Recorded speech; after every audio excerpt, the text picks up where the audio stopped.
Ya, kegiatan asesmen kompetensi kepala sekolah ini merupakan kegiatan strategisnya Dinas Pendidikan Aceh untuk mendukung pencapaian visi misi Bapak Gubernur dan Wakil Gubernur.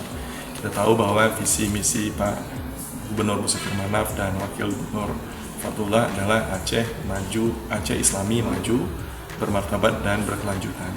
Salah satu misinya adalah mengembangkan sumber daya manusia Aceh yang berkualitas dan berhasil. Nah, di mana sumber daya manusia itu dibentuk? Tentunya adanya di sekolah.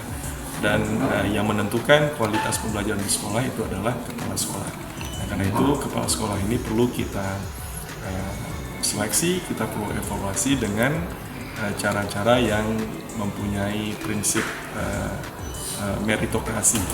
Nah, asesmen kepala sekolah ini memang ditujukan yang pertama adalah untuk mengisi kekosongan kepala sekolah yang sudah cukup banyak di Aceh, sekaligus juga melakukan evaluasi pada kepala sekolah yang sudah ada, terutama kepala sekolah yang sudah menjabat beberapa periode, sehingga nanti kita bisa menjadikan basis daripada pengisian kepala sekolah definitif maupun rotasi daripada kepala-kepala sekolah yang sudah ada.